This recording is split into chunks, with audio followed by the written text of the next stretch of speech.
오늘 우리에게 주시는 하나님의 말씀 신약 성경 로마서 1장 16절과 17절의 말씀을 함께 찾으셔서 봉독하겠습니다. 신약 성경 239페이지입니다. 로마서 1장 16절 그리고 17절 말씀을 우리 함께 다 찾으셔서 우리 성경을 봉독하도록 하겠습니다. 성경을 가지고 오지 못하신 우리 성도님은 화면에 준비된 말씀을 함께 봐주시면 감사하겠습니다. 자, 우리 16절 17절 말씀 우리 다 같이 한 목소리로 힘차게 봉독해 올리도록 하겠습니다. 함께 읽습니다. 내가 복음을 부끄러워하지 아니하노니 이 복음은 모든 믿는 자에게 구원을 주시는 하나님의 능력이 됨이라. 먼저는 유대인에게요 그리고 헬라인에게로다. 복음에는 하나님의 의가 나타나서 믿음으로 믿음에 이르게 하나니 기록된 바 오직 의인은 믿음으로 말미암아 살리라 함과 같으니라. 아멘. 자, 오늘 위대하신 하나님을 위대하게 믿으십시오 라는 제목으로 하나님의 말씀을 증거하도록 하겠습니다. 몇 년 전에 전 세계의 고고학계를 아주 발칵 뒤집어 놓는 충격적인 사건이 있었습니다. 그 사건이 뭐냐 하면 바로 3,000년이 넘은 미라가 3,000년이 훨씬 지났는데 원형 그대로 거의 90% 이상 보존한 채 깨끗한 모습으로 발견되면서 전 세계 고고학계가 큰 충격에 깜짝 놀라는 사건이 발생하게 된 것이죠. 3,000년이 넘는 시간 동안 오랫동안 죽었던 그 사람이 거의 썩지 않고 머리카락을 거의 그대로 간직한 채 발견된 사건이었어요. 이 세계적인 사건이 시사주간지 타임스에 그대로 보도가 되었습니다. 그런데 이 원형 그대로 보존된 이 미라도 상당히 충격적인 사건이었지만 이 원형 그대로 3,000년이 넘는 시간 동안 거의 90% 이상 원형 그대로 보존된 이 미라보다 더 학자들에게 비상한 관심을 끌었던 게 있었는데요. 그게 뭐냐 하면 그 미라의 손에 들려져 있었던 한 줌의 곡식이었어요. 그 미라 손에, 오른손에 한 줌의 곡식, 씨앗을 가지고 있었다는 것입니다. 그 씨앗을 보면서 학자들이 경론을 벌였답니다. 그 경론의 내용이 뭐냐 하면 과연 이 사람의 손에 들려져 있는 이 곡식, 이 씨앗에 생명이 있을 것인가 없을 것인가. 한쪽 진영은 3,000년이 넘는 시간 동안 묵혀뒀었기 때문에 아마 이 안에는 생명이 없을 것이다. 이것 또한 이미 죽은 씨앗이다 라고 하는 주장을 펼치는 사람들이 있는 반면에 아니다. 그래도 생명은 아주 끈질기고 강인한 것이기 때문에 비록 3,000년이 넘었지만 이 씨앗 속에는 분명히 생명이 있을 것이다. 이 두 진영이 첨예하게 대립하면서 서로 주장을 펼치면서 논쟁을 벌였다는 거예요. 해결은 의외로 간단하게 끝났어요. 이 두 진영의 경론을 바라보던 한 농부가 아니 뭘 그렇게 그걸 가지고 싸우고 있습니까? 심어보면 알 것 아닙니까? 한번 심어 봅시다. 그래서 그 씨앗을 옥토에 심고 물을 열심히 주면서 가꿨답니다. 놀랍게도 3,000년이나 묵혀져 있었던 그 미라의 손에 있던 한 줌의 곡식, 그 씨앗이요, 그 씨앗을 옥토에 심었더니 그 씨앗이 물을 공급받게 되니까 뿌려진 씨앗에서요 70%의 씨앗에서 싹이 나고 오미 트기 시작하고 줄기가 나기 시작하더니 급기야 어떻게 되었을까요? 꽃이 피고 열매가 맺혀지는 놀라운 일이 벌어지게 된 것입니다. 모두가 깜짝 놀랐대요. 이야, 생명은 정말 놀랍다. 생명의 신비는 정말 놀랍다. 생명은 정말 끈질기고 강인하구나. 그러다가 한 가지 의문이 생기는 거예요. 아니 그런데 왜 이 생명이 그 3,000년 동안은 분명히 이 안에 생명이 있었는데 왜 3,000년 동안은 이 싹도 나지 않고 튀우지 못했을까? 이 씨앗에서 싹이 나고 줄기가 자라고 열매가 맺혀지는 이 씨앗이 왜 3,000년 동안은 아무것도 못한 것일까? 그대로 있었던 것일까? 사람들이 또 궁금해한 거예요. 여러분, 그 이유가 무엇일까요? 그 이유는 딱 하나죠.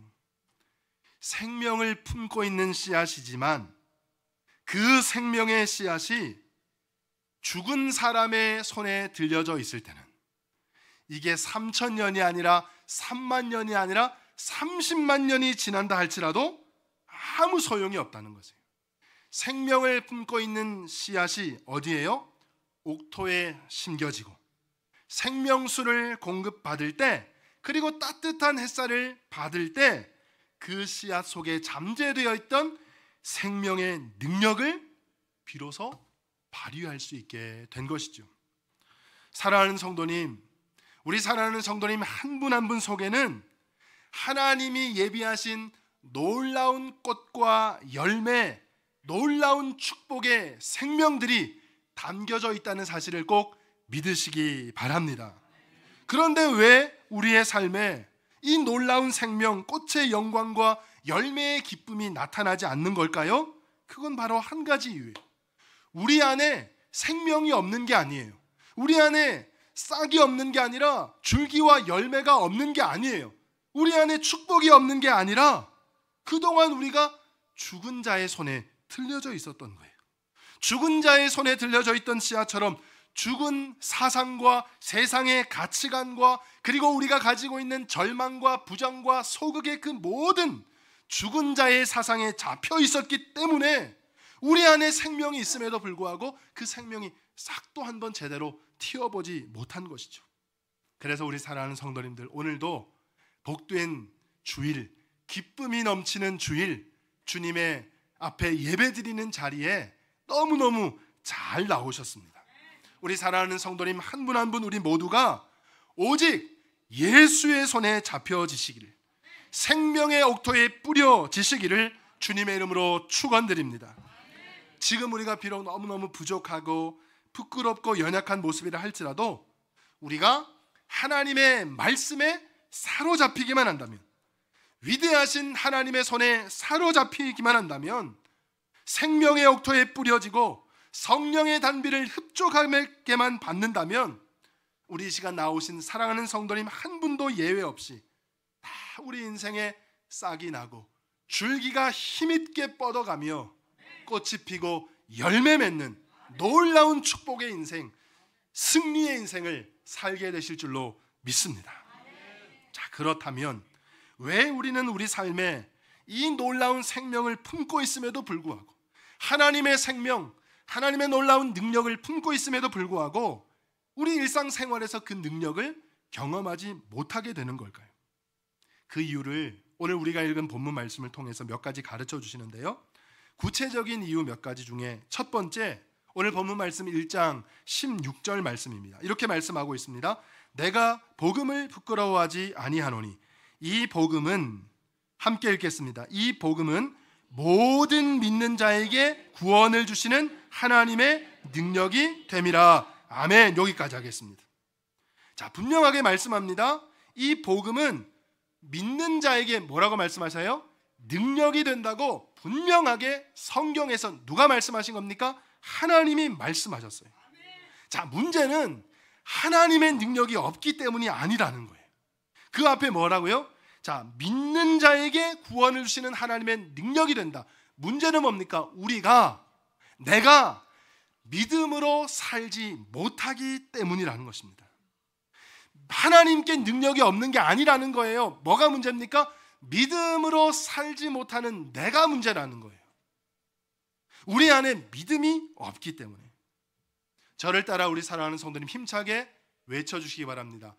힘차게 외치는 겁니다. 믿음으로 살면 은혜가 상식이 된다. 한 번 더 합니다. 믿음으로 살면 기적이 상식이 된다. 네, 감사합니다. 오늘 성경은 분명히 말씀하세요. 복음은 하나님의 능력이라고 말씀하세요. 복음에는 하나님의 능력이 있습니다. 복음에는 하나님의 생명이 있습니다. 그걸 분명하게 말씀하세요.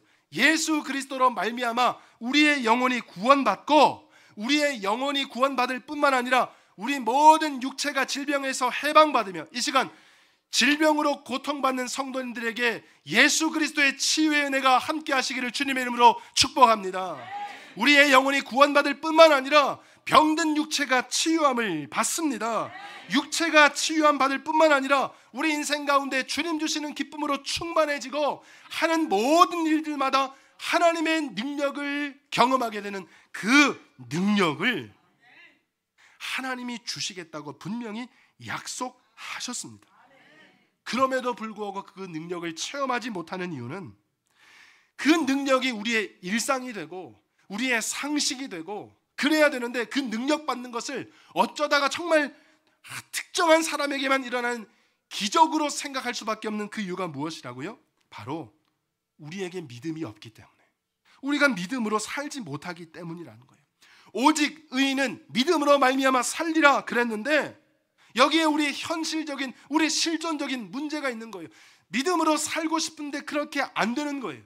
주일마다 예배 드리면서 하나님의 말씀 드리면서 믿음으로 살자 그렇게 다짐하고 결단하는데 삶으로 들어가기만 하면 그게 안 되는 거예요. 그렇게 살고 싶은데 안 된다는 겁니다. 자기 아들을 조선에서 최고의 명사수, 명궁으로 키우고 싶은 한 아버지가 있었어요. 조선 팔도에서 최고 가는, 활을 제일 잘 쏘는 명궁으로 키우고 싶었던 한 아버지가 어느 날 자기 아들을 최고 유명한 훌륭하신 도사님한테 데리고 가게 됩니다. 이제 그 아들이 10살 갓 넘은 어린 아들이에요. 산속에 가면 도사님들 있잖아요. 수염을 하얗게 기르시고 최고 머리가 희끗희끗하신 그 도사님께 찾아가는 거예요. 스승님, 스승님, 제발 부탁드립니다. 내 아들을 부디 조선 팔도에서 최고 이름난 최고 활을 잘 쏘는 명사수로 만들어 주십시오. 그렇게 간곡하게 부탁하니까 이 훌륭한 도사님이 그 아버지의 청을 들어줍니다. 좋소, 내가 당신의 아들을 최고 명사수로 훈련시키겠소. 그래가지고 그 아들을 받아줍니다. 그때부터 어떻게 될까요? 이 10살 아들을 최고로 이제 활 잡는 법부터 시작해서 열심히 훈련을 시켜야 되는데, 활 잡는 것, 활 쏘는 법 이런 거 가르쳐 주기는커녕 오자마자 그때부터 아버지가 돌아가시자마자 청소하는 것부터 가르쳐줘요. 빨래하는 것, 나무 패는 것, 장작 패는 것, 물 길어오는 것, 그리고 밥 짓는 법을 가르쳐 주면서 이것부터 하도록 명했습니다. 막 빨래시키고 온갖 고생을 다 시키는 거예요. 여러분 무협지나 무협영화 같은 데 보면 그런 거 나오지 않습니까? 소림사. 얼마나 이 어린 10살 간 넘은 아이가 얼마나 힘들겠습니까? 하루 종일 고되게 일하고 너무너무 피곤할 텐데 해가 뉘엿뉘엿 지기 시작합니다. 해가 지기 시작하면 그 어린 아이 고생 많이 했는데 좀 쉬게 해주지. 그때부터 이 도사님이 뭘 하느냐면 쌀 한 톨 있잖아요. 쌀 한 톨. 쌀 한 톨. 그걸 실에다가 어찌해서 그걸 천장에다가 매달아 둡니다.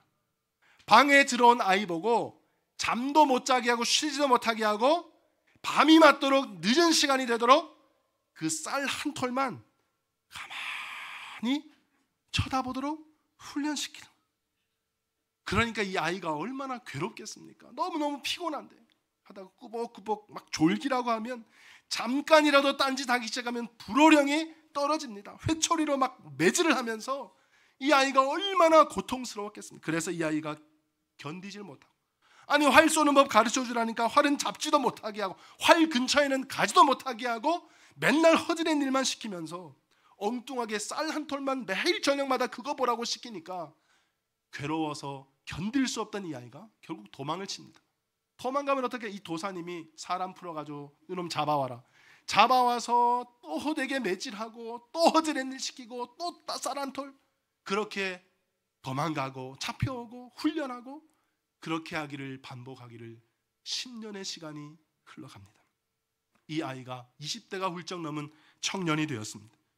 그날도 여느 날과 다름없이 지겹게 빨래 청소 다 하고 밥을 지어 스승에게 다 올려드린 다음에 뭐 했을까요? 또 방 안에 앉아가지고 쌀 한 톨?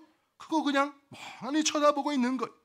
근데 갑자기 깜짝 놀랄 만한 일이 벌어집니다. 가만히 그 쌀 한 톨을 보고 있는, 제대로 보이겠습니까? 잘 보이지도 않을 텐데 그걸 유심히 보고 있으니까 갑자기 쌀 한 톨이요 점점 커지기 시작합니다. 점점 커지기 시작하더니 급기야 쌀 한 가마니처럼 엄청 크게 보이는 거예요. 깜짝 놀란 이 아이가 스승님한테 달려가서 깜짝, 쌀 한 톨이요 쌀 가마니처럼 크게 보입니다. 그러자 스승님이 말하대요. 됐다, 이제 가서 활을 잡아라. 마침내 활을 잡고 활시위를 잡아당겼더니요, 여러분 눈앞에 쌀 한 톨이 아니라 뭐예요? 쌀 가마니처럼 커진 거예요. 쏘는 대로 어땠을까요? 백발백중, 명중시키는 그 쌀 한 톨만한, 쌀 한 톨이요 가마니처럼 보이니까 쏘는 것마다 다 맞춰서 마침내 드디어 조선 팔도 최고로 활을 잘 쏘는 명사수로서 명궁이 되어서 행복하게 오래오래 잘 살았다는 이야기입니다. 사랑하는 여러분, 무슨 교훈입니까? 명사수가 되는 것은요, 먼저 활을 잡는 데 있는 게 아니에요. 명사수가 되는 가장 중요한 건 뭡니까? 바로 집중력이에요. 목표를 정확하게 확실하게 쌀 한 톨을 쌀 가마니처럼 분명하게 볼 줄 아는 능력이 바로 명사수가 되는 가장 중요한 능력이라는 겁니다. 사랑하는 성도님, 왜 우리가 믿음으로 살지 못합니까? 믿음으로 살겠다고 다짐하고 결단하는데, 믿음으로 너무너무 살고 싶은데 왜 정작 우리가 믿음으로 살지 못합니까? 하나님이 너무 작아 보이고 세상이 너무 커 보이거든요. 하나님의 말씀은 요만하게 보이는데 돈이 너무너무 커 보이거든요. 하나님의 약속은 너무너무 작게 보이는데 세상의 장애물은 산과 같이 크게 보이거든요. 이 상황 속에서 여러분, 아무리 우리가 발버둥 쳐도, 아무리 우리가 활을 잡고 활 시위를 당겨도 목표가 정확히 보이지 않는데 쏠 수조차 없는 거예요. 그러면 사랑하는 성도님, 어떻게 하면 하나님이 쌀 가마니처럼 크게 보일 수 있습니까? 바로 집중의 능력이에요. 집중의 능력. 예배에 집중하는 것, 말씀에 집중하는 것, 기도와 찬양에 집중하는 것, 이것이 바로 하나님을 크게 보는 우리의 능력 된다는 사실을 믿으시기 바랍니다. 말씀은 예수 그리스도 그 자체라고 말씀하셨어요. 말씀이 육신이 되어 우리 가운데 거하셨다고 그랬잖아요. 말씀은 예수 그리스도 그 자체예요. 성경은 우리에게 늘 말씀하고 있습니다. 우리 사랑하는 성도님, 오늘 예배 시간 나오셔서 이렇게 예배에 집중 잘 하시는 것처럼, 여러분의 말씀에 잘 집중하시는 것처럼 항상 생활 속에서 말씀을 붙잡으시고 말씀을 바라보심으로 또 한 가지 기도에 집중하셔야 된다는 거예요. 내일부터 2025년 온 가족 가을 새벽 부흥회가 한 주간 진행됩니다. 기도에 집중할 수 있는 기회가 우리에게 온 거예요. 사랑하는 성도님, 어떤 문제로 고민하고 있습니까? 어떤 어려움이 여러분 인생에 펼쳐져 있습니까? 여러분, 어떤 문제 때문에 그렇게 고민하고 계십니까? 문제 끌어안으시고 내가 한번 해결해 보겠다, 내 힘으로 한번 해결해 보겠다, 그렇게 혼자 고민하고 문제 안에만 갇혀 있는다고 해서 절대 문제가 어떻게 될까요? 해결되지 않습니다. 오히려 우울증만 더 심해지고요, 불면증만 유발하고요, 그 문제만, 우리가 그렇게 해결해 보겠다고 내 힘으로 해결해 보겠다고 안간힘을 쓰는 그 문제만 점점 더 크게 보일 뿐이에요. 내일부터 사랑하는 성도님은 부탁드려요. 한 주간만이라도, 한 주라고 해봐야 5일밖에 안 돼요. 5일만 기도의 자리에 나와 보세요. 기도에 집중하시고 말씀에 집중하시고 하나님께 집중해 보십시오. 이 기회로 삼으셔서 하나님이 세상보다, 그 어떤 장애물보다 훨씬 더 크게 보이고, 그래서 믿음으로 살아 하나님의 능력, 생명, 축복 받으시기를 주님의 이름으로 축원드립니다. 이게 바로 믿음으로 사는 것, 그 안에 생명과 능력을 경험하는 첫 번째 비결입니다. 뭐라고요? 집중. 자, 또 한 가지, 오늘 두 가지만 말씀을 드리겠습니다. 이제 마지막으로요, 또 한 가지 뭐냐면 복음의 능력, 우리 안에 있는 생명의 능력을 체험하는 두 번째는요, 우리에게 주신 사명을 감당하는 거예요. 오늘 1장 16절 말씀 다시 보겠습니다. 내가 복음을 부끄러워하지 아니하노니. 여기까지만 하겠습니다. 내가 복음을 부끄러워하지 아니하노니. 저를 따라서 한 번 더 힘차게 외치겠습니다. 나는 예수님을 부끄러워하지 않겠습니다. 한 번만 더 하겠습니다. 나는 예수님을 부끄러워하지 않겠습니다. 정말 그러십니까, 사랑하는 성도님? 축복합니다. 정말 여러분 고백하신 대로 생활 속에서 예수님 부끄러워하지 않고 당당하게 내가 예수의 제자임을, 하나님의 자녀임을 고백하며 드러내는 복된 삶 되시기를 주님의 이름으로 축복합니다. 내가 복음을 부끄러워하지 않는다. 사도 바울이 그렇게 고백했습니다. 많은 경우에 성도님들 가운데 예수 믿는 자인 것을 부끄러워하는 분들이 계세요. 많은 경우에 성도님들이 내가 교회 다닌다는 말을 못하는 거예요. 그러니까 어떻게 해요? 교회 다닌다고 예수 믿는다고 부끄러워 말을 못하니까 당연히 교회 가자고 하는 말을 할 수 있을까요? 없을까요? 못하는 거예요. 입 밖으로 꺼낼 수가 없는 거예요. 그러면 죄송하지만 하나님의 은혜와 능력도 나타날 수가 없습니다. 교회 가자는 말 못하는데 어떻게 하나님의 은혜와 능력을 경험할 수 있겠습니까? 오늘 분명히 사도 바울이 뭐라고 고백합니까? 나는 복음을 부끄러워하지 않는다 고백했어요. 근데 우리는 어때요? 복음을 부끄러워할 때가 많아요. 내가 조금 불편할까 봐 이를 말하지 않습니다. 내가 하나님의 자녀인 걸 고백하지 않습니다. 고백은커녕 누가 내가 교회 다니는 거 알까 봐 전전긍긍해요. 기도할 때도 괜히 숟가락 떨어뜨려서 쑥 주면서 기도하고 얼굴 닦는 척하면서 이렇게 기도 안 하기는 그러니까 괜히 물수건으로 얼굴 닦는 척하면서 기도하는 거예요. 하품하면서 이렇게 기도, 입 가리면서 눈 감으면서 기도하는 거예요. 누가 할까 봐 전전긍긍하는 거예요. 사랑하는 성도님 정말 죄송한데요. 그래서는 하나님의 능력을 생명을 경험할 수가 없는 거예요. 하나님도 그 생명 나타내시기를, 하나님 능력 부어주시기를 멈추신다는 거예요. 혹시 우리 가운데 이렇게 항변하고 싶은 성도님들이 계실지 몰라요. 아니 목사님, 나도 내가 얘기하고 싶죠. 내가 교회 다닌다고, 내가 하나님 믿는다고 얘기하고 싶죠. 그런데 내가 사는 꼴이 이 모양 이 꼴인데 내가 뭐라고 나를 드러내겠습니까? 괜히 내가 교회 다닌다고 해봤자, 내가 하나님 믿는다고 해봤자 이게 하나님 덕을 나타내는 거겠습니까? 나도 말하고 싶죠.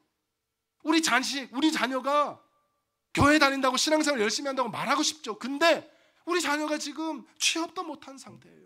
장가도 못 가고 시집도 못 간 상태인데 이런 상황 속에서 교회 다니는 거 알면 무슨 하나님의 덕이 되겠습니까?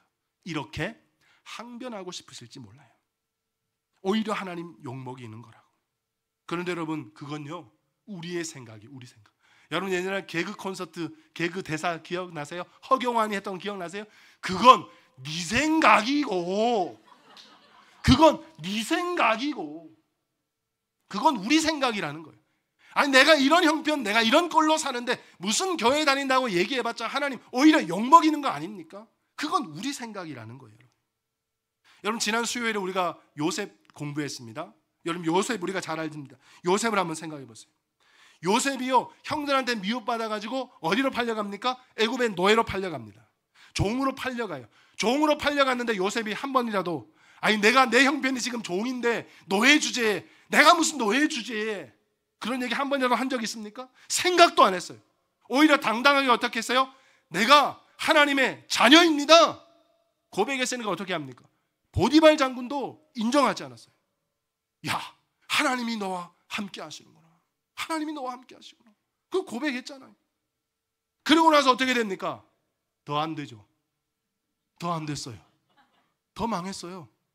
괜히 이상한 아줌마 때문에 누명 써가지고 감옥까지 갔어요. 감옥까지. 여러분 감옥까지 가서 물론 억울한 일 당해서 지금 감옥 갔지만 요셉의 상황이 나아졌습니까? 안 나아졌어요. 더 심해졌어요. 더 비참해졌어요. 비록 억울한 일이지만 감옥에 갇힌 죄수의 입장에서 그럼에도 불구하고 요셉이 그렇게 한 번이라도 생각한 적이 있습니까? 말한 적이 있습니까? 내가 죄수 중이지.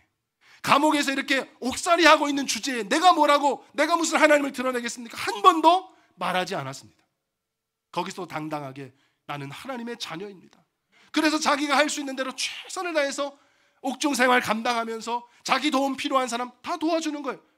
술 맡은 관원장, 떡 굽는 관원장 꿈 해석해주고 자기 할 도리를 다 하는 거예요. 최선을 다하는 거예요. 하나님의 자녀임을 당당하게. 그랬더니 어떻게 해요? 마침내 하나님의 찬스가, 은혜의 찬스가, 축복의 찬스가 임하게 된 거. 우리 다 배웠잖아요. 사랑하는 성도님 축복합니다. 우리 사랑하는 성도님 모든 분들의 삶마다, 여러분들 가정마다 하나님의 은혜의 찬스가, 하나님의 축복의 찬스가 올해가 가기 전에 임하시기를 주님의 이름으로 축원합니다. 사랑하는 성도님, 그래서요, 요셉이 어떤 형편에서도 하나님을 부끄러워하지 않았어요. 하나님의 자녀임을 당당하게 밝히면서 믿음의 자리를 굳건하게 지켰던 것과 같이 우리도 어떻게 해요? 어떤 모습, 어떤 형편이든지 믿음의 자리를 잘 지키시기를 주님의 이름으로 축복합니다. 이번 한 주간 우리 교회에서 드리는 온 가족 가을 새벽 부흥회가 바로 그 믿음의 자리를 다시 세우는 시간인 줄로, 믿음의 자리를 다시 세워갈 찬스임을, 하나님께 집중하고 말씀에 집중하고 기도에 집중할 수 있는 찬스인 것을 믿으시기를 바랍니다. 내가 복음을 부끄러워하지 아니하노니, 이 고백이 이번 한 주간 새벽마다 우리 입술에서 고백되어지고 울려 퍼지기를 간절히 소망합니다. 여러분 새벽에 나오셔서요, 꼭 나오셔서 하나님 예비하신 은혜의 찬스, 회복의 은혜, 역전의 은혜를 사모하시기를 바라요. 하나님 이 은혜를, 이 축복을, 생명을 나에게 주십시오. 사모함으로. 그래서요, 혹시 피곤하시고 바쁘시더라도 다른 어떤 일들보다 우선적으로, 다시 말씀드리지만 일주일이라 해봤자 며칠이에요? 5일밖에 안 돼요. 5일밖에 안 됩니다. 5일. 지금 특별히 우리 청년 여러분들 제발 나와주세요. 밤늦게까지 딴 거 하지 마시고 한 주간만이라도 일찍 주무세요. 제발 일찍 주무시고. 새벽에 일어나는 게 너무너무 힘들어요. 저는 새벽에 일어날 수가 없어요. 저는 야행성이라서 늦게까지 하다가 자기 때문에 일어날 수가 없어요. 박쥐입니까? 올빼미입니까? 야행성이라서 나는 늦게까지 잠이 안 오다. 그러면 5시 반까지 주무시지 마세요. 가고 새벽 예배 드리고 가서 주무세요. 야행성. 그게 진짜 야행성이거든요. 새벽에 일어나는 게 익숙하지 않다. 여러분 믿음으로 한 걸음 내디디시기를 바랍니다. 결단하시거나 새벽에 도저히 못 일어난다. 여러분 손흥민 지금 미국 메이저리그 사커 가 있지만 옛날에 프리미어 할 때 여러분 어떠셨어요? 프리미어 손흥민 나오는 경기 한다 그러면 어떻게 밤잠 안 자시고 안 주무시고 기다렸잖아요. 에? 경기하는 시간 알람 맞춰놓고서 다 일어나서 다 보셨잖아요. 손흥민 경기는 그렇게 보면서 1년에 딱 한 번 5일밖에 안 하는 새벽 예배, 그게 사모함이에요. 사모함. 알람 맞춰 한 5개 10개라도 맞춰놓고 일어나 보십시오. 그게 사모함이에요. 집이 멀어서 난 집에 다 차 있으시잖아요. 차들 있으시잖아요. 난 멀어서 못 나온다. 차가 없으면 카풀해서 오시면 되잖아요. 카풀. 다 오세요. 이게 사모함이에요. 뭐 1시간 운전하시는 건 아니고 운전하셔봤자 한 10분 운전하시는 건데 신호 걸리는 시간 포함해서 10분인데 혹시 어디 한 충주쯤에 살고 계세요? 한 2시간 운전해야 된다. 그 정도면 이해해 드릴게요.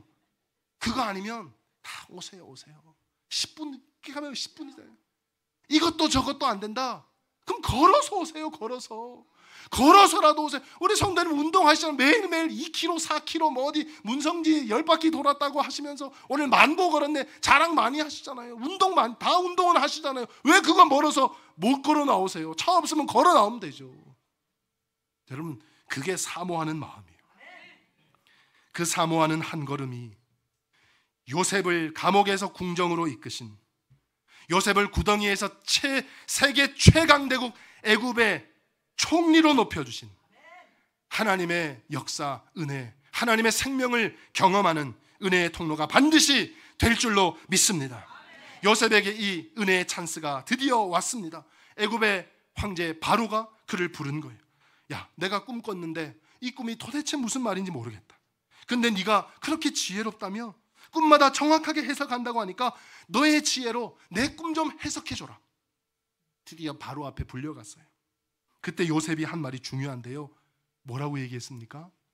황제여, 제가 아니라 하나님께서 편안한 대답을 하시리이다. 바로가 지금 요셉을 칭찬하면서 그 지혜를 칭찬하면서 자신의 꿈 해석을 요청하니까 요셉은 누가 한 거라고 고백해요? 자기가 잘나서 그렇게 한 게 아니라 하나님이 하게 하셔서 하나님이 능력 주셔서 내가 이렇게 한 겁니다. 그렇게 고백했다는 거예요. 여러분, 이 고백이 매우 중요한데요. 다 하나님이 하신 겁니다. 이 고백. 여러분, 은혜의 찬스는요, 더 큰 축복의 찬스는요, 이렇게 오는 거예요. 우리 성도님들 축복합니다. 우리 사랑하는 성도님들, 아드님들, 따님들이 잘 되시기를 주님의 이름으로 축복합니다. 지금 잘 되고 있습니까? 점점 더 잘 되시기를, 지금보다 10배, 100배 잘 되시기를, 우리 양무리교에 속한 모든 자녀들의 삶이 그렇게 되시기를 주님의 이름으로 축복합니다. 그럼 그렇게 물을 거예요. 옆에서 다른 분들이, 야, 어떻게 자녀들을 잘 키우셨습니까? 아니, 장로님 어떻게 그렇게 자녀들을 잘 키우셨어요? 아니, 집사님 어떻게 그렇게 따님을 잘 키웠습니까? 그럼 그때 뭐라고 고백해요? 야, 내가 잘났으니까 그랬지. 내가 잘 키웠으니까 그랬지. 그러면 안 된다는 거예요. 다 누가 키워주신 거예요? 하나님이 키워주신 것입니다. 우리 사랑하는 성도들 축복합니다. 우리 양무리교회에 속한 모든 성도님들이 다 부자 되시기를 주님의 이름으로 축원합니다. 우리 사랑하는 성도들은 부자 되시기 바랍니다. 여러분, 부자 되세요. 부자 되시기를 주님의 이름으로 축복합니다. 이야, 그러면 성도님 주변에서 이렇게 물어보실 거예요. 어떻게 그렇게 잘 되셨습니까? 어떻게 해서, 아니 도대체 어떻게 했길래 그렇게 부자가 되셨습니까? 그럼 뭐라고 고백해요? 야, 내가 똑똑하니까 그렇지. 내가 주식 동향을 잘 파악해가지고 적재적소에 잘 투자했으니까, 내가 적재적소에 오를 집 잘 파악해가지고 내가 그 집을 샀으니까 잘 됐지. 라면 망하는 거예요. 뭐라고 고백합니까? 제가 한 게 뭐 있습니까? 하나님이 다 도와주신 거죠. 다 하나님이 하신 거죠. 여러분, 그렇게 고백하시고 싶으시죠? 그런 고백하실 날이 다 오시게 될 줄로 믿습니다. 그러려면 어떻게 할까요? 먼저 내 자리에서, 지금 내가 서 있는 이 자리에서, 내가 지금 어떤 모습, 어떤 형편에 있든지, 내가 교회 다닌다는 것, 내가 하나님 자녀라는 것 부끄러워하지 않고, 복음을 부끄러워하지 않고 고백하는 이 사명을 감당할 때 하나님께서 그 은혜를, 찬스를 주실 뿐만 아니라 이 모든 것이 하나님의 은혜를 고백하는 여러분들에게 더 높이 하늘을 날게 하시는 하나님의 높여주심의 은혜가 여러분 가운데 충만하시기를 주님의 이름으로 축복합니다. 하나님이 그렇게 요셉을 세계 최강대 총리 대신 삼아 주셨잖아요. 자기도 살고 가족도 살리고 자기 나라, 민족, 모든 주변을 살리는 놀라운 축복의 통로로 사용받은 것이죠. 사랑하는 성도님, 내가 복음을 부끄러워하지 아니하노니. 자, 어디에 계시든지 우리의 형편이 비록 낮고 세상의 기준에 정말 못 미치는 천한 모습이라 할지라도 어디서든지 하나님의 복음을 당당하게 전하시기 바랍니다. 내가 하나님의 자녀임을 당당하게 드러내시기 바랍니다. 이 귀한 사명 잘 감당하시면서 오직 하나님께만 집중해 보세요. 말씀에 집중하시고 기도에 집중, 예배에 집중하는 믿음의 삶을 사셔서, 오늘 성경에 분명히 뭐라고 말씀합니까? 모든 믿는 자에게 구원을 주시는 하나님의 능력이다. 믿는 자에게 주시는 하나님의 능력. 우리 모든 사랑하는 성도님 한 분 한 분의 삶 가운데 위대한 하나님의 능력, 귀한 생명을 경험하시는 복된 인생 되시기를 예수님의 이름으로 축원드립니다.